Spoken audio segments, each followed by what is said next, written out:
Get in, loser. We got a mission to go on. Alright, so I bet you were wondering why I called you out here, okay? Don't worry about it. It's supposed to be a surprise, alright? I sent you a vague text for a reason, alright? You're not supposed to know about it quite yet. I will say that I'm taking you to some VRChat worlds that maybe you haven't heard of, alright? We're not going to your Black Cat. We're not going to your drinking night. We're not going to your Murder 4 or nothing, alright? We're going to some VR worlds that are lesser known that I've seen in my travels lately. That I figured you might find some of them kind of cool. So, hey, who are you again? How did you get in my car? Actually, don't answer that. I don't really care. But hey, you want to see me hit the sick drift up here though? No? Okay, well strap in, loser, because we're doing it anyway.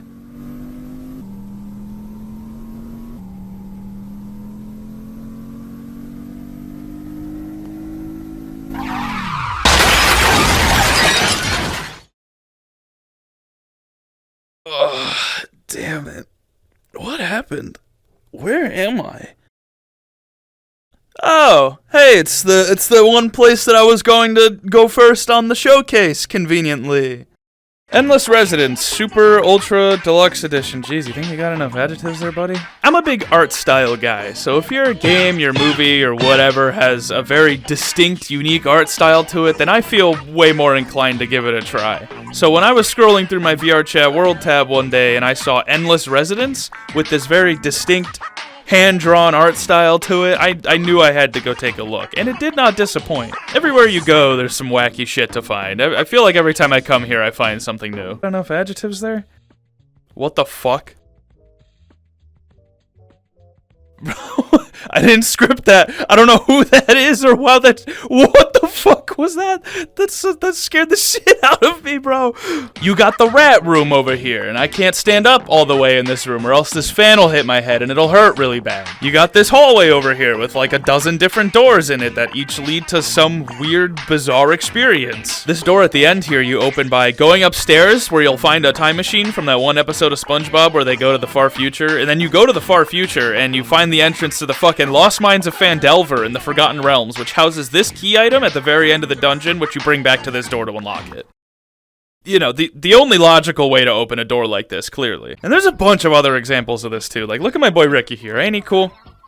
I had a whole different, like, room planned for this part, but, like, I can't find it. I think he removed it. I think it's in an older version of the world, because I can't find the room anywhere. So you just look at Ricky, okay? We're rolling with Ricky now. The ultimate Spider-Lair.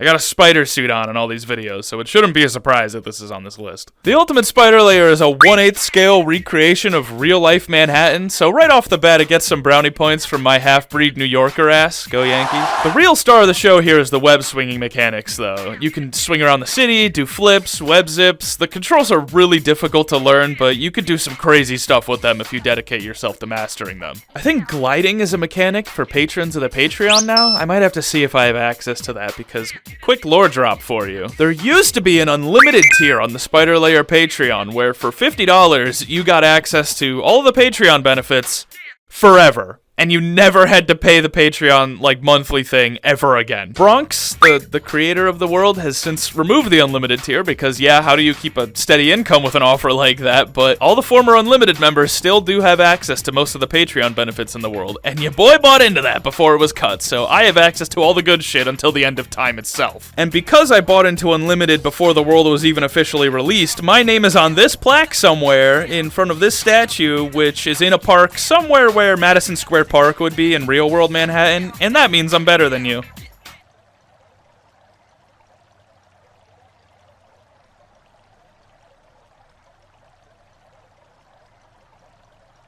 Hey, this place seems familiar. As someone that was born right after the towers fell, Super Mario Galaxy is a game that I regard as a childhood classic. So of course being able to walk around the very first planet of the very first galaxy of the game through the power of virtual reality is pretty cool to me. However, this world in particular has Galaxy's gravity mechanic built into it.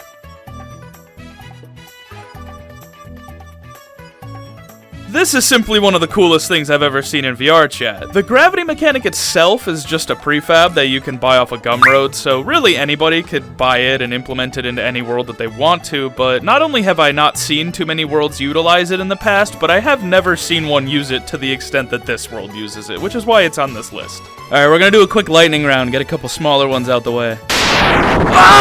8-bit Cyberpunk Junction. I'm a sucker for pixel art, and this entire world is NES-style pixel art, so I fuck with the vibe. Plus, there's a bar and a chessboard upstairs in one of these buildings. Narrowboat. The title doesn't lie. I can probably almost reach one end of the boat from the other if I lay down across the width like this. It's a very small, very cozy riverboat cruising through what kind of appears to be the British countryside or like a field in a Studio Ghibli movie or something. Just zero gravity spaceship. Back on the topic of gravity mechanics, this one has straight up 0G. It's just as cool as it is a bit confusing to navigate. If you're the type of person that gets VR motion sickness, stay far away from this place. Luckily, my time in test pilots has made me virtually immune to this debuff. Luminous houseboat. It's a house on a boat. Took the house, put it on the boat. Fuck you want from me. You have 293 keys. You spawn in a world, start the game, a bunch of keys fall from the sky. 293 of them if I'm the guess, and only one of them opens the gate. It's hell on earth, and I like bringing my friends here sometimes for a unique flavor of torture. Like Akina. Hey, I was here earlier. It's a racetrack, ripped from an initial D arcade game, I think? The creator has tons of these racing worlds, but this one's one of the more popular ones. There's a time trial thing on this wall, so you can compete for low times with your friends, and the driving mechanics feel really good. Once again, it's a prefab that you can buy off a Gumroad and throw into your own worlds, and it's actually made by the same person that made test pilots. Hey, we come full circle. Oh shit! Oh fuck! I did it again, didn't I? I gotta stop doing that, man. Where the fuck am I?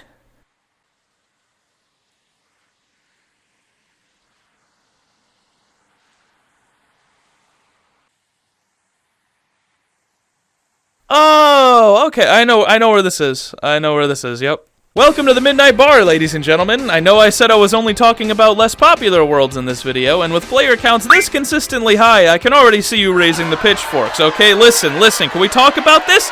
I don't want to see you coming at me when you gave Discovery a lower score than Peppa's Adventure, alright? Alright? Yeah, that's what I fucking thought, huh? Thank you. Hi everybody, Barluin here. That's what we like to call a somewhat niche joke. If that didn't fly completely over your head, you've earned yourself a gold star. You're doing a great job! A great job! The Midnight Bar is directly based on one of my favorite games, Valhalla Cyberpunk Bartender Action. It's mainly a visual novel where you play as a bartender in a cyberpunk dystopia. It's pretty fun, very well written. I highly recommend it if you're at all into that sort of thing. There's a sequel in the works. It doesn't have a release date yet. Actually, it's been in development hell for so long that the trailer still says it's releasing in 2020, but I'm still very excited for it. I've been waiting very patiently for several years. This is my Silk Song. The environment itself is really well done. The art assets are pretty much one-to-one, and I think that's because the world creator got the dev team's blessing to make this world, at least judging by the splash screen that you get when you join the instance, so they probably gave him like some high-quality art assets, if I'm to guess, but that's just a game theory from yours truly. Take that with a grain of salt. Considering you play a bartender in the actual game, naturally, the main game mechanic involves mixing drinks, which you do by combining different combinations of these 5 ingredients together. And somehow, the Mad Lad actually programmed that into the world here. There's a handful of drinks on a list here that you can make by following the listed recipe, and on top of that, if you know any of the drink recipes from the actual game itself, you can make all of those drinks here as well. And on top of that, there's an incredibly extensive list of drinks created by various community members that you can make. However, most of the recipes for those drinks are trade secrets. You can only figure out how to mix them through word of mouth. You know, you gotta know a guy. Personally, my favorite of this list is the Evoker of Memories here, both because it's a handgun and because it's a reference to one of my favorite JRPG franchises. Persona!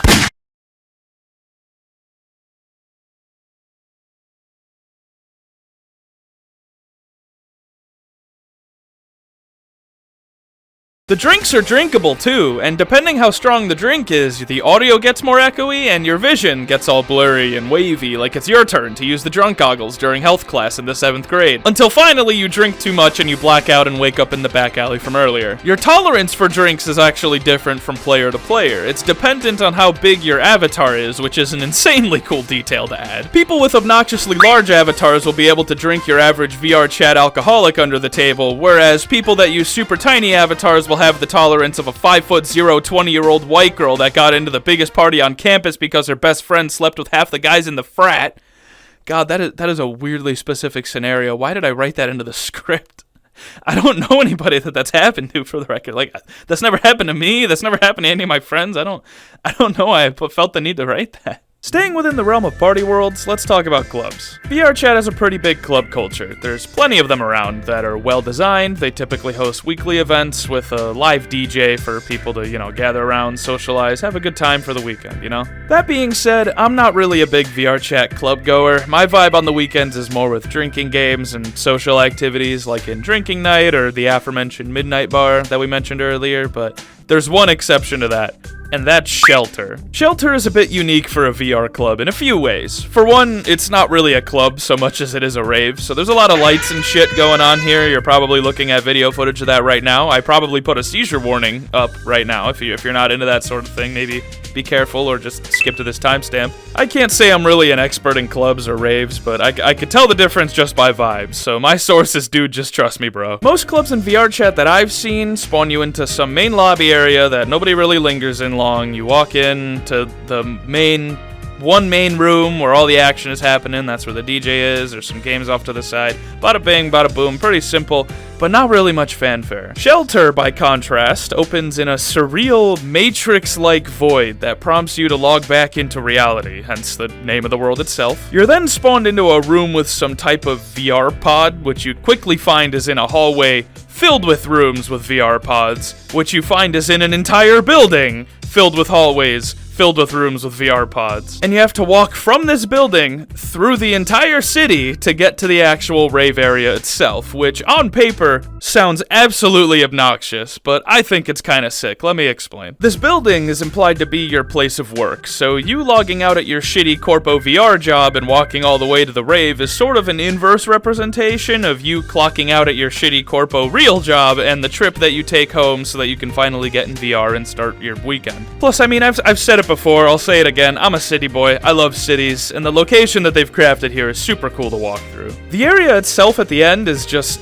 well, it's a small area, it's a small room almost, but it's located in this, like, abandoned warehouse or factory or something that, in my opinion, really adds to the immersion and really sells the idea that you're walking into like a super underground rave. The main area has multiple DJs throughout the night, accompanied by like just an absolute wild like light display that I already warned you about, but again, seizure warning, you probably are already reading that right now. All while your PC sounds like it's about to hit escape velocity and rescue the astronauts that are currently stranded on the ISS. Yeah, the visual effects are one thing, but having this many people crowded in such a small area at a given time is going to melt your GPU in a flash if you're not careful. And I don't know about you, but I'm trying to have a good time tonight. I'm not trying to mix up a pot of GPU stew for dinner, okay? I'm from New England anyway, so I'm more a clam chowder kind of guy. I'd recommend messing with your safety settings a bit and hiding every single avatar feature so that you can survive. The reason I'm not filming in the main area itself right now, actually, is because you can kind of tell, but it's gated off until the rave is actually happening. And that only happens once every other Saturday, which I think makes it seem more special when it actually does roll around. I believe that Thrill Seeker runs a similar club called Schism on those alternating Saturdays, though I've never been, so maybe I'll have to check it out on the next showcase if I do another one of these. Moving on to more nerd shit, though. Welcome to Malie Garden, motherfuckers. We're talking about Pokemon now. This place is a direct recreation of the location in the Alola region of the same name. That's Pokemon Sun and Moon, and then Ultra Sun and Ultra Moon, for those of you that are unfamiliar. It's not just a recreation of the world, though. You might be noticing a trend here, but all these worlds always got something cool to do in them. And you can kind of see in the background there, but, this one's no exception. This world's kind of like a petting zoo, with different Pokemon roaming around different parts of the area. They react to head pets with these adorable little smiles. So much so, in fact, that they'll snap their own goddamn necks just to look at you for one. Okay, dude, jeez, relax, I'll pet you, man. Do I gotta call an ambulance or an exorcist for this? You can also feed them orange berries that are scattered around these different tables here. I thought that was a pretty cool touch. Big the cat is also in the sewer for some reason. Okay, that guy makes me feel uncomfortable. We gotta get out of here. Kazahana Peak. When else am I ever gonna talk about this place? This is a pretty typical cabin in the middle of nowhere type world, though this one breaks tradition in the sense that there's not really a whole lot to do here. It's just kind of a whole ass vibe, you know? This used to be a pretty popular world back in the day, but now I don't really see a whole lot of people here anymore. It's kind of sad, but weirdly poetic.